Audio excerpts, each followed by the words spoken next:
Bienvenidos a una nueva edición de ¿Quién es quién? El protagonista de hoy, el pintor Antonio Montiel.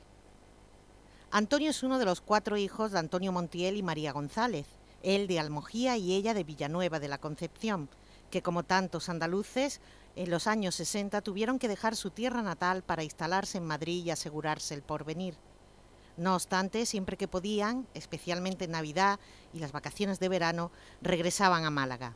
En una de esas ocasiones, concretamente en el verano del año 64, nacía su 4º hijo, Antonio, que desde muy temprana edad mostró grandes dotes para el dibujo y la pintura, con un gusto exquisito para los retratos. En el año 74 la familia regresa a Málaga instalándose en la capital y Antonio, que ya tiene 10 años, ingresa en la Escuela de Artes Aplicadas y Oficios Artísticos Antonio Cañete. Más tarde, con solo 14 llegan sus primeras exposiciones y concursos de pintura. En 1985 traslada su residencia a la capital de España. Ya en Madrid recibe numerosos encargos y su nombre comienza a vincularse a los retratos de famosas y aristócratas. En el año 1992 es elegido para representar a España en el Festival de Arte de las Américas, recibiendo numerosas felicitaciones por su trabajo. En octubre del año 95 realiza su primera muestra retrospectiva, recopilando obras procedentes de los años 70, 80 y 90, y cosechando uno de sus mayores éxitos. Ya entonces es considerado uno de los mejores retratistas del mundo, y lo bautizan como el pintor que mejor refleja el alma de aquellos a quienes dibuja. Además de los retratos a famosos, políticos, aristócratas y casas reales, Antonio Montiel ha realizado numerosos trabajos para el mundo cofrade. Ha sido abanderado de la feria, pregonero del carnaval. Además de todo eso, es hijo ilustre de Villanueva de la Concepción, el pueblo de su madre, mostrando así el vínculo que todavía hoy mantiene con su tierra natal. Le gusta leer, viajar, el cine clásico y la vida contemplativa, y en los últimos años reparte su tiempo entre Málaga, Madrid y su casa rural, el señorío de Baeza, en Jaén.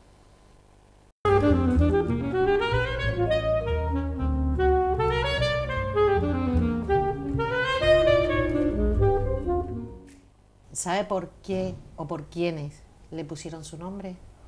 Por mi padre que se llama Antonio, y su padre también, se llamaba Antonio, mi abuelo, por eso fue. Un recuerdo de su infancia. Pues un recuerdo de mi infancia era cuando me llevaban a la feria de Antequera, que fíjate por dónde, años después, hace unos años, en el 2006, fui pregonero de la feria de Antequera y autor del cartel. Y uno de los recuerdos que hice de mi infancia fue cuando me llevaban a la feria y en vez de, digamos, buscar la parte alegre, lo que me sorprendía era ver a esos hombres que estaban detrás mientras otros se divertían. Me apenaba muchísimo, porque recuerdo además el hecho de ver cómo había una especie de norias donde los hombres les tenían que poner como unos sacos para que aquello de contrapeso. Y entonces veías que a nosotros nos vestían como de limpios, tú sabes, esas cosas, ¿no?, de antes. Y los veías a ellos toda la noche echando sacos, quitando sacos, echando sacos, y yo me preguntaba por qué. O me daba pena también un poco de las que vendían los algodones dulces, todas esas cosas. Ese es el recuerdo que tengo un recuerdo que tengo grabado de infancia. Sí. Desde muy pequeño, muy observador. Muy observador, sí, muy observador. Y aquel niño que andaba por esa feria de Antequera, ¿con qué soñaba que quería ser de mayor? Bueno, yo creo que quizá lo que yo creía, lo que yo pienso ahora, o lo que en aquel tiempo quería, era que me valoraran. Daba igual lo que fuera, sino que me valoraran, porque no me sentía valorado. Nosotros somos 4 hermanos, y entonces 2 parecidos a mi padre, y otros 2 a mi madre. Y mi madre tenía una cierta capacidad para hacernos entender que su familia tenía otro nivel que la familia de mi padre. Entonces, ¿qué pasaba?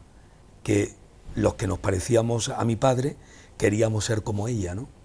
Y además que yo notaba de alguna forma, aunque parece una tontería, ¿no?, porque yo con los años, luego eso se lo preguntaba a ella, ¿no? Y decía, bueno, pero tú querías más a los que se parecían más a ti. Dice, ¿qué va? Eso son tonterías. No, pero había un punto como que A ella le gustaban más los niños que eran de color de piel más clarita, más rosado, porque ella se había criado en una época en que las chicas se ponían hasta polvos de arroz para ser Sí, más porque blancas, eso porque era, daba más categoría, eso más era clase. signo de clase, Exacto. ¿no? Los morenos eran trabajadores del Los campo. que estaban todo el día en el campo de Exacto. sol a sol y Así es, acaban así morenos, es. ¿no? Bueno, son Sí. cosas propias de una sociedad que va Claro. marcando, ¿no? No, pero lo que pasó fue luego que cuando ya empecé a ganar los primeros concursos, a la edad de 6 años, pues entonces yo notaba que cuando ganaba, pues era como que me valoraban más. Entonces yo, pues lógicamente, pues hice esa comparación de, claro, si me valoran es porque tengo que ser alguien. Y entonces la lucha de ser alguien, más que yo creo que por mí mismo, ha sido para que me valoraran. Ujú. ¿Y de sus mayores qué aprendió Antonio? Hombre, pues yo creo que muchas cosas, porque yo tengo mucho en la memoria cosas que me enseñó mi abuelo, al que yo valoraba mucho. Yo siempre he querido parecerme al padre de mi madre, fíjate, ¿no? Porque era un hombre que era lo que yo llamo un hombre de peso, un hombre de criterio. Era una persona que para ser de un pueblo era bastante, le gustaba mucho la lectura, le mandaban libros cuando estaban prohibidos los libros de Julio Verne, se los mandaba un pariente de Ginebra allí al pueblo, y era un hombre que me gustaba mucho, que era un hombre como muy de palabra, y eso es lo que yo he aprendido. E incluso fíjate también, te voy a contar una anécdota que yo nunca la conté, ¿no?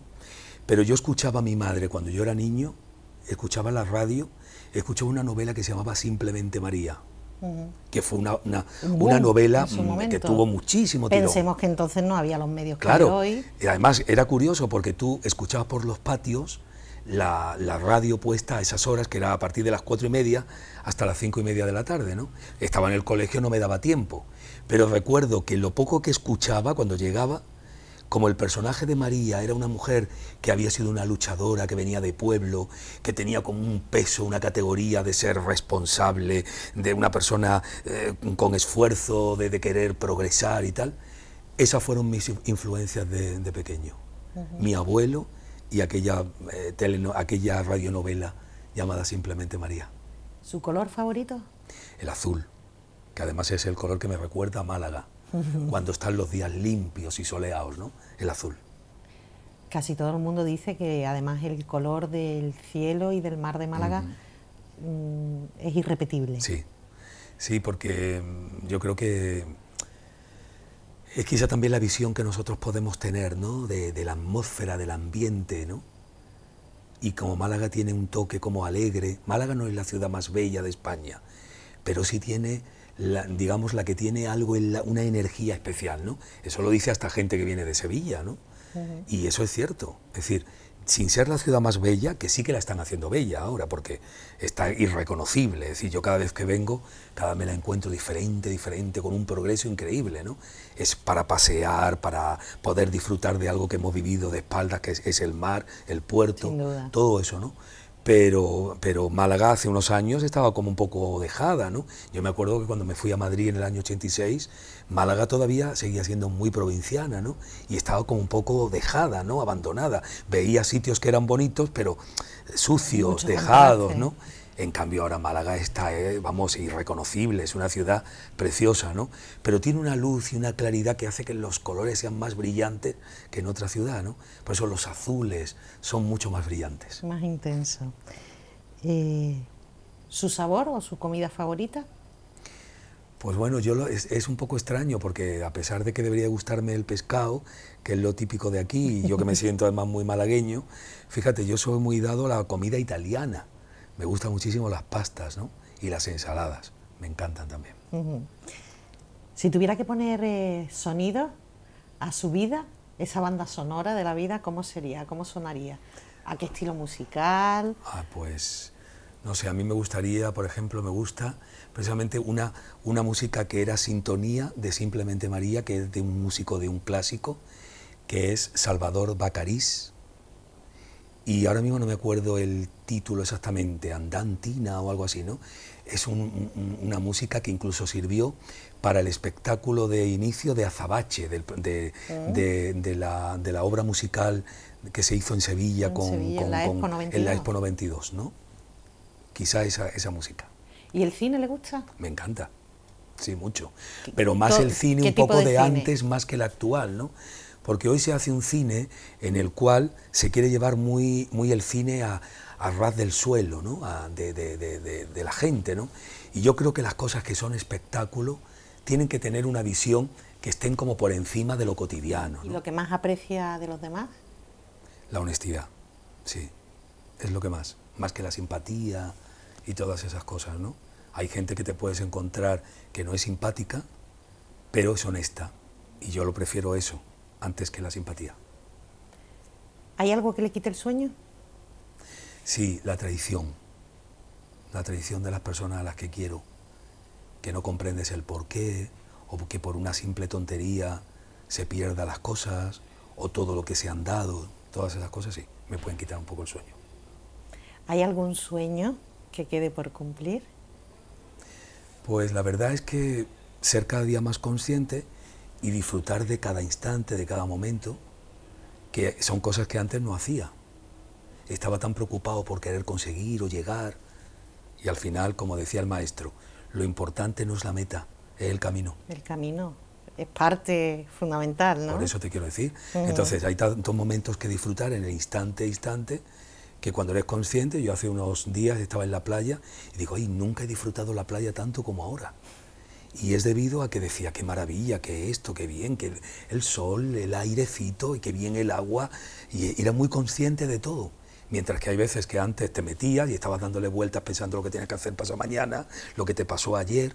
Entonces tener esa capacidad me ha dado una alegría y una capacidad de disfrutar todo, que disfruto mucho más, todo más ahora que cuando era más jovencito. Te veo muy asentado, maduro, disfrutando pero me he preocupado de los verás, detalles. Sí, pero es porque he sido un gran observador, ¿no? Yo creo que el avance como la ciencia, el avance es la observación, ¿no? Pues entonces cuando tu vida o no estás contento o suceden cosas que tú dices, ¿esto por qué? Pues yo creo que en vez de, como muchas veces hacemos, que es envolvernos en más cosas y en más cosas y en más cosas, aliarnos más y más y más, pues yo creo que lo que hay que hacer es observar y decir, vamos a ver, ¿qué es lo que de verdad nos interesa y de qué podemos prescindir? Y entonces cuando te quitas cargas, pues entonces te sientes mucho más liviano y puedes disfrutar mucho más de todo, ¿no? Eso es más importante que nada. ¿Qué le hace reír y qué le hace llorar? Bueno, pues me hace reír muchas cosas, ¿no? Las espontaneidades que hay gente que tiene una gracia natural a la hora de decirte las cosas, ¿no? Y sobre todo cuando vienen de la sencillez más absoluta, ¿no? Cuando no sabes que no está queriendo hacer una gracia, ¿no? Que es donde realmente existen las cosas graciosas, ¿no? Y luego después pues me hace llorar ver cómo está el mundo, ¿no? La falta de ilusión, cuando pones el telediario, que a veces no quiere uno verlo, pero de alguna manera te tienes que enterar a veces de las cosas, ¿no? O te terminas enterando, ¿no? Y entonces cuando ves la cantidad de catástrofes, las que ya no son catástrofes, que son las que hacen los hombres por asuntos de poderes y por querer tener esto y tener lo otro, es que son muy tristes, ¿no? Porque no hay nada que justifique una guerra ni la muerte de alguien, ¿no? Entonces esas cosas me hacen llorar, porque te das cuenta de que el hombre no es por maldad, sino por ceguera, la ceguera que es el mal del hombre. Curiosa esa reflexión. ¿Antonio Montiel es feliz? Pues yo sí, más que antes. Hombre, a lo mejor no tienes la absoluta felicidad, pero vamos, como es que eso también es una utopía. Lo de que la balanza, claro, hay más momentos buenos que malos, pero ¿no? Como ya tengo menos necesidades de cosas, pues entonces disfruto más de todo lo que tengo, con lo cual soy más feliz, sí. Un personaje de la historia que por lo que quiera que sea le resulte especialmente atractivo. Pues a mí me interesa mucho Evita Perón, siempre. Pero fíjate, no porque sea un ejemplo, digamos, de una mujer que haya que ponerla en los altares como han querido muchos, ¿no? Porque han querido incluso han pedido hasta beatificarla, ¿no? Sí. Pero sí me interesa por todo lo que es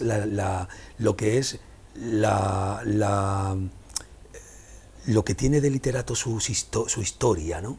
Cómo de pronto de no ser nada llega a ser mucho, pero precisamente en esa búsqueda de querer ser ella misma, ¿no? Y además con equivocaciones, con errores, y además teniendo lo que pagar además muy caro, ¿no? Por haberse querido muy poco. Entonces yo he aprendido mucho de ese personaje, pero sobre todo he aprendido a no querer ser eso, ¿no? Pero a la vez pero literariamente es precioso, es un personaje que es muy para descubrirlo, mucho, he leído mucho, me parece muy bonito. Vamos a pedirle a Antonio Montiel que imagine que tiene la famosa máquina del tiempo, esa que nos permite ir y venir. Sí. ¿A qué momento le gustaría ir? Pues yo siempre me hubiese gustado haber estado en la época de finales del siglo XIX, que era una época que me parece que debió de ser como bonita, ¿no? Por lo menos una época de búsqueda de intereses culturales, luego después también, bueno, la gente que se lo podía permitir, ¿no? Pero era una época de cierta elegancia, en el que la gente pues estaba a la búsqueda de nuevos cambios, de nuevas formas, ¿no? Y siempre me ha parecido bonita. Y luego pues, porque también ahí pues pertenecieron, por ejemplo, artistas como los impresionistas franceses, que estaban que son, digamos, los padres de la pintura moderna, ¿no? Entonces me interesa mucho ese tiempo. ¿No le hubiera importado compartir un atardecer, ¿no? Con alguno de esos impresionistas? Con Monet, con Manet, Degas, con todos ellos, me encanta ese tiempo. Vamos a pedirle que siga imaginando. Vale. ¿Qué sería lo que haría, lo primerito que haría, si le tocase la lotería? Pues lo primerito que haría, pues no lo sé, si a lo mejor hacerme un buen viaje, no lo sé. La verdad que nunca me lo he planteado, porque como no meto casi nunca, no creo mucho en esas cosas. Ya sería casualidad, ¿no? Que me pues tocase. Por eso, nunca me lo he planteado, ¿no? ¿Hay algo que le gustaría aprender y que por lo que quiera que sea, por falta de tiempo, de organización, de lo que sea, no ha hecho hasta hoy? Pues mira, una de las cosas que me gustaría aprender y que no he aprendido todavía es a conducir. Fíjate, nada más y nada menos, ¿no? Que quizá ahora, por el hecho de que tengo casa en el pueblo, en Almojía, cuando vengo, pues a veces digo, fíjate, si tuviera el cochecito, pues me podía acercar en un momento y tal y cual, ¿no? Y ahí es donde lo notas, ¿no? Pero la verdad es que nunca he tenido mucha necesidad, porque siempre he tenido quien me lleve, y luego en Madrid, como vivo en el centro, lo mismo que aquí, pues desde aquí casi siempre se hace todo dando un paseo, haciéndolo todo a pie, ¿no? Incluso cuando voy a veros a vosotros, al PTV, me voy dando un paseo, aprovecho. Claro. ¿Las personas más importantes en su vida, quiénes son? Bueno, pues no sabría decirte, pero yo creo que algunos amigos, ¿no? Aparte de los padres, ¿no? Aparte de los padres, que lógicamente son los que te han dado la vida y que cuando ya no están tú notas mucho esa ausencia, ¿no? La de tu madre sobre todo, ¿no? Pero luego he tenido algunos amigos que han significado mucho en mi vida, que han llenado mucho la parte afectiva. ¿Y quién le conoce mejor? Los amigos, sí, lógicamente. Sobre todo mi amiga, una amiga que se llama Carmen, es la que mejor me conoce. Un alma gemela, ¿no? De esas que bueno, tienen fíjate, la suerte de encontrar. Que además tenemos una diferencia de edad, pero que ya yo siendo niño y ella ya estudiando casi magisterio que estaba, pues teníamos unas conversaciones muy de tú a tú. Así que fíjate curioso. Tú, ¿no? Qué curioso, ¿no? Porque claro, ahora ya no se notan tanto las diferencias. Pero cuando la conocí, yo tenía como 12 años, ¿no? Y ella a lo mejor ya tenía entonces pues unos 19 o 20. Entonces había unas ciertas diferencias que en cambio... Pero lo mío era muy curioso porque a mí me gustaba más hablar con los profesores que con los propios compañeros del colegio, ¿no? Ya de niño. Así que siempre me interesó más. ¿Buscabas más la compañía de los adultos? Sí, porque yo es que no entendía a veces esas cosas de que porque ganaban un partido se ponían locos y a gritar y decían ¡Oe, oe, oe! Yo decía, ¿qué dicen? ¿Qué hacen? Y lo sigo sin comprender, ¿eh? Cuando lo veo, ¿eh? Porque yo creo que hay cosas mucho más importantes que todo eso, como para alegrarse, ¿no? Sí, nadie se pone así si de pronto descubren una vacuna, y creo que eso es más importante, bastante más, ¿no? Mucho más. Entonces, esas cosas yo no las he entendido, por eso creo que el hombre está bastante ciego, ¿eh? ¿Tiene ídolos, Antonio? Pues la verdad es que no muchos, ¿no? Lo que pasa es que sí tengo gente que puedo admirar, ¿no? Mi ídolo de infancia fue Marisol, Pepa Flores, ¿no? Y llegué a conocerla. Y también quizá al conocerla, pues he comprobado que esos ídolos también son personas, ¿no? y eso me ha hecho desmitificar mucho. Lo mismo que, por ejemplo, cuando conocí, por ejemplo, a la reina Doña Sofía y la tuve sentado a mi lado, ¿no? Hace poco, precisamente, en un programa de Canal Sur, hablábamos una serie de gente, en un programa que se llamaba Los Reyes y yo, y contaban una anécdota precisamente de cuando estuve la vez primera con ella, cuando me pidió que le enseñara todas las fotos que llevaba en un álbum, y de pronto al mostrárselas cayeron, y muchas de ellas cayeron entre medio de sus piernas. Y claro, y de pronto nos vimos, y los dos nos vimos recogiéndolas, ella y yo. Vamos, yo las que habían caído al lado, pero la de las piernas, ella, ¿no? Entonces te das cuenta de que en el fondo, pues todos son personas que están cumpliendo un papel en la obra de teatro de la vida, ¿no? Y dejas de mitificar, porque en el fondo a lo mejor cualquier persona que no es tanto es muchísimo más interesante, ¿no? Eso es lo que he comprobado, ¿no? Y al final es más lo que tenemos en común. Claro, muchísimo más, ¿no? Solo que son papeles. Una gran obra de teatro, pues está el que hace el rey, o el que hace el súbdito, o la criada, pero en el fondo lo que hay detrás de todo eso son personas haciendo papeles, ¿no? Pues yo creo que la vida es exactamente lo mismo. Así que desmitifican mucho. Así que los ídolos, sí, hay gente que me interesan por lo que han enseñado, ¿no? Jesucristo es un gran ídolo para mí, ¿no? Porque me interesa mucho su filosofía, pero no desde el punto de vista ya católico, sino como personaje histórico y por todo lo que dejó, digamos, en sus enseñanzas, ¿no? Eso sí. ¿Cree en Dios? Sí, claro, sí, creo profundamente. Sí, sí. ¿Y en el destino? Creo que quizá haya una serie de cosas que estén más o menos construidas o señaladas, ¿no? Pero creo que lo vamos haciendo nosotros. Si no, no tendría ningún sentido. Si de pronto nosotros estuviéramos dirigidos por alguien, ¿qué sentido tendría nuestro libre albedrío de aprendizaje, ¿no? Entonces no habría nada luego después que reprochar, incluso en lo que las creencias de algunas religiones, ¿no? Si ha sido bueno, si ha sido malo, si estuviera escrito, pero yo creo que el destino lo vamos haciendo nosotros, ¿no? Y eso es lo que le da categoría al hombre, el hecho de aprender, de superarse, ¿no? Y eso es, pues también el hecho de que nos paramos, observamos, de pronto nos damos cuenta, con lo cual es un poco el proceso que cada uno llevamos. En eso creo. Un lugar del mundo que no conozca y que le encantaría conocer. La India, y que todavía no he conocido, pero creo que sí que me gustaría. Me gustaría porque creo que además es un mundo diferente, porque cuando ya te vas a países que están más o menos, que son europeos y que más o menos, pues, qué diferencia hay a lo mejor entre París o Madrid, ¿no? Diferencia de monumentos, pero es que esto es como un mundo diferente, ¿no? Aparte, ¿no? Un mundo paralelo, ¿no? Claro, entonces sí, la India, por ejemplo. ¿Lo mejor y lo peor de su trabajo qué es? Pues lo mejor es cuando estás contigo mismo y estás creándolo, ¿no? Y lo peor es cuando tienes que darlo ya a conocer o tienes que esperar un poco la crítica en cuanto a un cliente o... ¿Se pasa mal después de tanto tiempo? ¿Está siempre esa duda ahí? Hombre, siempre existe un poco esa responsabilidad, ¿no? Ten en cuenta que si a lo mejor haces un retrato, como en mi caso, pues hay veces que la gente muchas veces no se ven como tú la ves, ¿no? Aunque, y mira que yo soy un pintor que es difícil no ver, porque yo no soy como Picasso, ¿no? Imagínate si lo hiciera como él, ¿no? Pero sí siempre existe un poco esa responsabilidad, ¿no? Y luego, pues eso, ¿no? Lo peor también a veces el tener que tratar mucho, pues, con todo lo que hay alrededor de la propia profesión en sí. Eso es lo peor. Los añadidos, ¿no? Sí. que trae. Eso es lo peor. Tenemos que poner ya punto y final a este cuestionario y me gustaría que nos dijera por último cómo le gustaría que le recordasen.